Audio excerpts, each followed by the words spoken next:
Hey you, Nina here. You're officially listening to Triggered Can We Play With That wherever you get your podcasts. You might also be watching us on YouTube. Hey, let me tell you what this episode is about.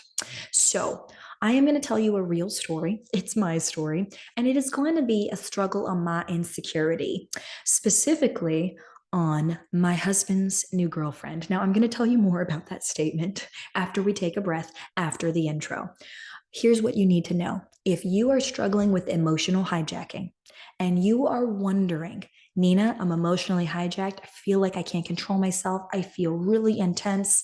Great. This is going to be your episode. That's the second thing, right? Because we're going to tell you what it is that you need to do when you notice you're emotionally hijacked. And then, third, how do you move forward in your upcoming week? I'm going to give you an adventure challenge, okay? So, without further ado, make sure you have a journal on hand or a really good friend to dialogue with about what comes up in the episode for you, right? If all you do is listening, you never do anything with it. I mean, great. And also, can we lean into our edge, my friend, right? Can we literally transform a hard conversation into a teachable moment? That's what I want. Okay. So, we're not going to be able to explore everything about my husband's new girlfriend, but we will be able to explore at least one facet. And I know it's going to be at least a little bit helpful. So, again, journal or good friend, are you ready? I'm so ready. Let's play. Welcome to Triggered. Can we play with that? You know that moment when your emotions ramp up in an instant, leaving you feeling helpless, frozen, or out of control? In that moment, you've been emotionally hijacked, the very definition of triggered. And I want to ask you, can we play with that? I'm Nina L. Garcia, drama therapist and empowerment coach of Houston Creative Arts Therapy.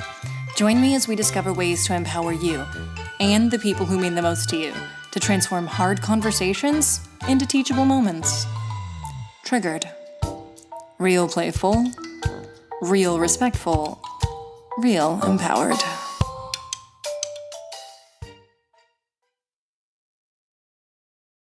Let's take a breath. Hmm. Okay, so if you are watching me on YouTube, you can definitely see I'm in my gym wear, y'all. If you're listening on the podcast, welcome. If this is your first time, we usually start with a story, okay? Today will be no exception. I will be starting with the story, but here's something really important. If this is your first time listening, I am going to tell the story with emotion, with intensity. It may even be entertaining. You may even laugh with me. And then you might even notice at some point that you are triggered. If you are triggered during the story, stay tuned. Keep listening, okay? After the story, we go back and we offer some psychoeducation so that we can fill in the blanks on why human beings feel the way that they do and what we can do in order to be more in control with less hijacking over time. Okay. Okay. I am going to go into the story. Forgive my voice, y'all. I lost it and it is in a healing recovery process. But here we go. So, I am still going through a divorce process. I know. When's it going to be over, Nina? I don't know. I don't know, right? It hasn't stopped me from dating, hasn't stopped my husband, quote unquote, from dating. And so the story I'm going to tell you involves the stress around meeting my husband's new girlfriend. And we continue. So I have a soon to be 3 year old, and her birthday's coming up. I'm super excited about it. And at this point that I'm actually recording the podcast, it's what, maybe 2 weeks away. And in order to get like really, excited and jazzed and show people where we're at, I was like, I'm going to get some shirts made. We've got this dinosaur party. I'm going to get some shirts made. I'm going to be Mamisaurus. I'm going to have my boyfriend be Bratosaurus. I'm going to have Elena be Lenosaurus, right? I was like super stoked. And then I paused and I was like, snap, crackle, pop. What about her dad? What about dad's girlfriend, right? And so then I was like, okay, all right, all right. You know what? This is great. I love family. More family, great, right? Love things for the kid, right? Want her to be supported. And so I reach out to this designer, Frankenstein's Lab, for all of you out there who are unfamiliar or needing somebody to do some artwork for you. So I reach out to Frankenstein's lab and I'm like, hey, I'd love to get some shirts made. I want Mamisaurus, and I tell them the other shirts and they say, I also would like to get two more shirts made, right? I go in, I tell them three, and then I add two more and I say, can I get Dadsaurus? And then can I get Jessaurus? And the designer's like, sure, okay. This is the easy part of the story, okay? I was like, yeah, I got this. We've got this. We're a family. I love family. And then I start to feel this like feeling in my chest. And this feeling in my chest, it would sort of be like a little like a burning, gurgling. And it's like, wait a minute. We don't want her shirt to look like your shirt, Nina. I mean, your shirt clearly has to look better. And so I begin to spiral down this rabbit hole and I reach out to the designer, Chris, several times. And I'm like, okay, so listen, here's the thing. I've got like Mamasaurus. I'm a T Rex. I love that I've got the kerchief on top of my head. I'm feeling strong about this. But you know what? I'm really thinking like, let's like, can her T Rex be smaller? The designer's like, sure, if that's what I'm like, no, don't do that, don't do that. I tell the designer, don't do that. You know what, that's gonna feel shady. I just could she just not be a T-Rex? Maybe. Here's the thing, right? I think I found the solution to these intense feelings that I'm feeling. I'm like, you know what, she's not going to be a T-Rex at all. We're not going to make them T-Rexes. They're going to be like herbivore. Can we make them herbivores? Like, let's make them like a triceratops or something. I don't even know if a triceratops is an herbivore. Oh, drama therapist, not dinosaur researcher. You get where I'm going with this. Let's move on. So I messaged them, let's make them triceratops. And then I send him a picture. I've like Googled online, like this one looks like, it still looks strong. Like they still look really cool, but they don't look like T-Rexes, right? And the minute I say that and send this message to this creator, I go, oh, Nina, take a breath in. Girl, you are struggling. You are struggling. What are you trying to say with you're the T-Rex and they're the herbivores? And I was like, dang it, y'all. That's a powered move, right? It was like hidden, super implicit powered move, but it totally was, right? And so I'm like, I hit the designer up again. I know you're gonna be, I swear there were like, I don't know, 15 to 27 text messages. And I hit the designer up again and I say, hey, you know what? I said that, this is the direction we should go. And designer goes back, I made you all a T-Rex family. And I go, thank God, thank you very much for that. I appreciate that because clearly I'm struggling with some internal emotions here. And okay, so you know what I was thinking? Maybe we could just like, let's not make it at like, let's not give her a headkerchief, right? Because it's that's like me, like I'm mom, like I get to wear the headkerchief, and let's give her a scarf. Can we give her like a little cute little, like a little, little stylish little scarf? And then I go online again and I look up like this perfect image that I have, and I'm like, yeah, that looks cool. She looks jazzy. She's gonna look stylish. She's not gonna look like mom because she's not mom, but. And then I pause again. I know you all can hear this, right? I hope you can hear this. What is being triggered in me? I'm going to get to the psychoeducation in a minute, but I hope you realize as I'm going through this back and forth with the designer and I'm working through this creative process explicitly on the surface, that's what I'm working through. Implicitly, on an emotional level, I am dealing with insecurity. Insecurity. That's what I'm dealing with as I'm struggling to figure out how they should be designed. And the second I send this picture with this cute little scarf. I was like, maybe I should switch them, In any case, it's a cute scarf, right? And I'm like, oh my goodness, I'm getting closer. I'm getting closer. But Nina. And I even messaged the designer this and I say, listen, I think I'm struggling with an insecure moment here. It's enough if my T-Rex looks like her T-Rex and it's just I'm Mamisaurus and she's Jessaurus, right? Like that's enough. And I finally, as I send that message, I feel my sense of alignment. If you don't know what alignment is, I will share that with you shortly. I feel myself align finally. And I go, okay, this is it. It's enough. I messaged the designer, listen, ignore everything I said. I'm working through some stuff over here. But it's enough if our T-Rexes look the same. It really is. I'm going to be Mamisaurus on mine. She's got Jessaurus on hers. It's going to be fine. To her credit, Chris messages me back and goes, "Oh, it's already done. I made the T-Rex bald. We're moving forward. Your mom. You should have that." And I was like, I just laughed. I was like, okay. And then I felt a pull in the other direction, right? Oh my gosh, I know you thought the story ended. It's not done. Then I felt a pull in the other direction. I'm like, wait a minute, but like, I like want her to be there. Like I want her to feel like, she has some kind of connection to me. I don't want her to feel like I'm shortchanging her. I don't want to feel like I'm putting her down. Like, no, I just got to my space of alignment. What if her T-Rex is bald and my T-Rex has a handkerchief and she takes it as a slight? Right now I'm going in the other direction. And I'm like, now I've got to take care of how Jess feels. And I was like, wait. Nina, you was triggered in one direction, feeling insecure. Now you triggered in the other direction, feeling like you got a caretake. Take a breath in. Trust the designer. And so the last thing I said, swear my lips to God's ear, last thing I said to the designer was, okay, listen, again, like I've said a million times before, I'm clearly processing through some stuff. I just want you to trust your creative judgment. Just make them all look good. I want everybody to be able to put on their shirt and to feel like a little badass T-Rex, okay? I didn't say little badass T-Rex, just so we're clear, because I don't want anybody to look little now. Only Elena's is little, because, she's little. But I was like, I want everybody to feel good. And my feelings are getting in the way, but I want this to be solid. This is our first time meeting.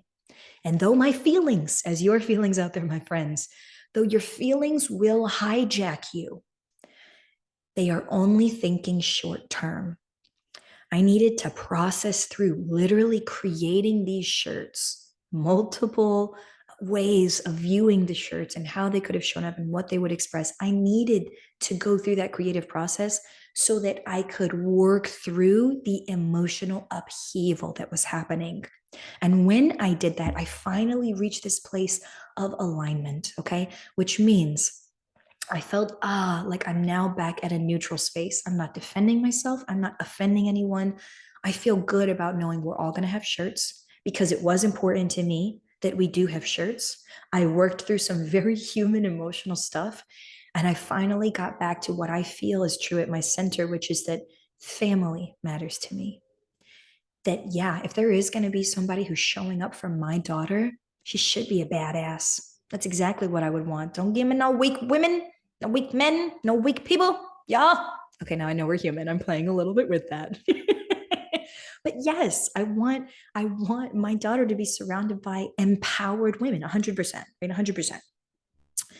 And so I feel really good about this as I leave this with the designer. Yes, I was hijacked. I am human. You are human. You're going to get emotionally hijacked, but those emotions, they're only thinking short term. So, this right now, if you've got your journal out or you're about to dialogue with a good friend, that is what exactly I want you to write down, right? Emotions will hijack you. They're thinking short term. You have to put yourself in the conductor's seat on the train, right? You got to put yourself in the driver's seat of whatever vehicle you are in. And you have to think long term.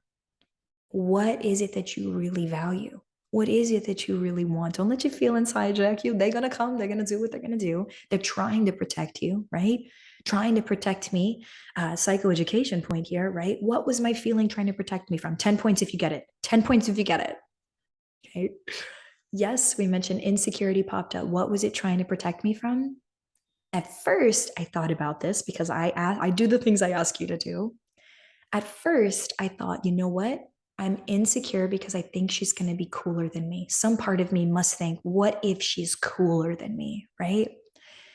And I thought about that and I listened into my body. Same thing that I would want you to do when you're triggered. Listen in. Why is it that you're so triggered, right? Don't put it off on somebody else. This isn't about Jess. This isn't about Ellie. This is about me, okay? So think about that for yourself. What is it about you that was so triggered and why? So again, at first I thought, this is my insecurity. It thinks she's going to be better than me or cooler than me and somehow. And I listened in and I thought, I started to shake my head no, and I thought, no, that's not quite right. What is it? And then I realized something I already touched on a little bit in this episode. I was insecure about whether she deserved to wear a shirt or not, whether I was trying to force her into an important role for my child because my child is everything to me, right? And because I wanted her to be big and strong and, a badass female influence.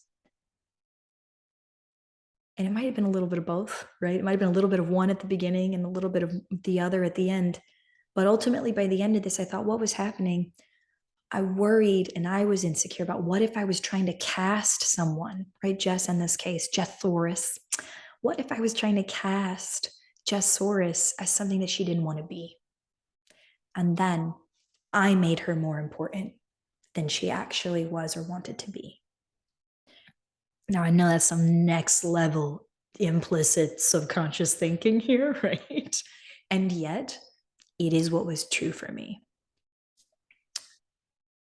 So, as you think about your most recent triggered moments, yes, my invitation to you, okay, for the upcoming week, because we are coming to the end of this episode. So, get out your journal, get ready to write some little psychoeducation points down if you didn't already. And then I'm going to give you that point for the upcoming week.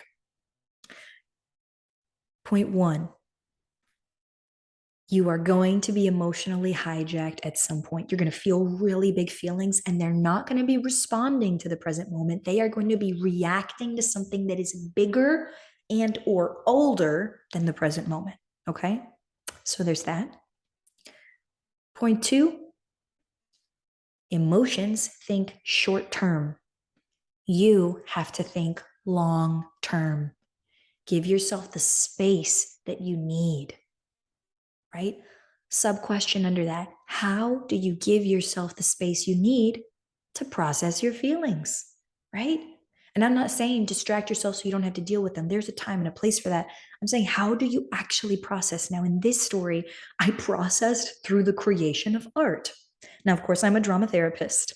I would say this is my bias. However, this is really just how the story played out. I did not intentionally mean to process my feelings through it, but 100% I was processing an internal struggle through the creation of these t-shirts. And thank goodness Frank Zena's lab was like, okay, yeah, we got you. We got you. We got you. Very generous in their time and their thoughts.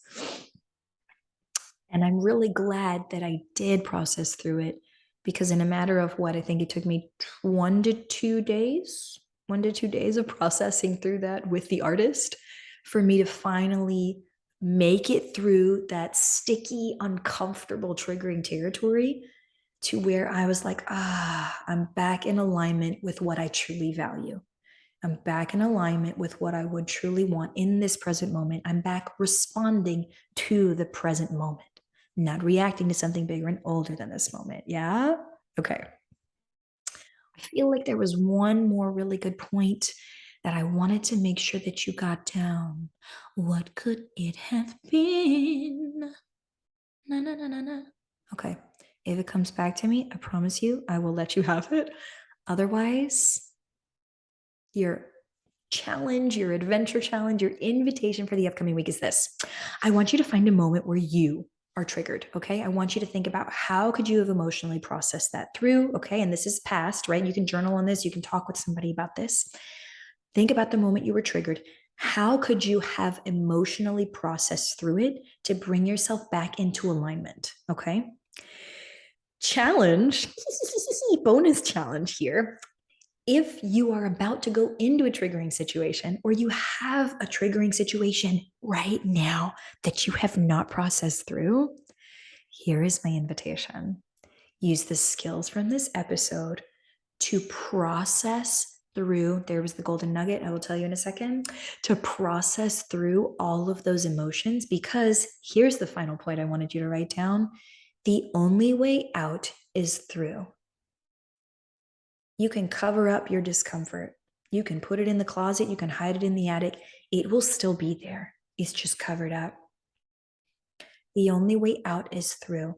If you can get the right supports and structures and resources you can process through the sticky, uncomfortable territory and get back into alignment, get back into that long-term thinking, right? We bring you back online as we tell the emotions they can sit themselves down. Yes, yes.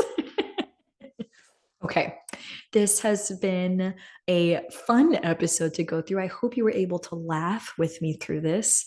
Very human. I am excited for the birthday party. I will probably post some pictures on Instagram for anybody who wants to see how those shirts turned out. Because I did end up telling the designer at the end, I just trust whatever you're going to do. I want everybody to feel good. I don't know what the final shirts are going to look like. Mystery time. So we'll see what happens. If Jessaurus is listening, I also hope that you were able to laugh with me through this very human experience. Excited to meet you all at the party. And for all you listeners out there, that is what we planned for today, folks. Thank you so much for listening and exploring your triggers as a human being.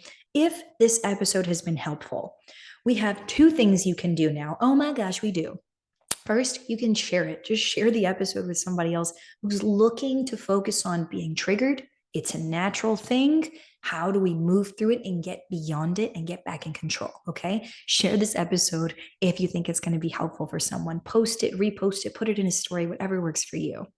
Second thing you can do, we now have a buy me a coffee link. Although I say buy me a tea because I'm not really a coffee person, it makes me go crazy. But tea, fantastic. So you can buy me a tea, join the monthly membership there. And if you have questions about an episode or you just want to support the show, you can join there and then I will actually answer your question. It's pretty exciting. It's a new thing that we are trying out. And so let me know your feedback. I am super open to feedback, y'all. You empower me and I empower you. Yeah, yeah. Okay, all right, I'm done. Otherwise, stay curious.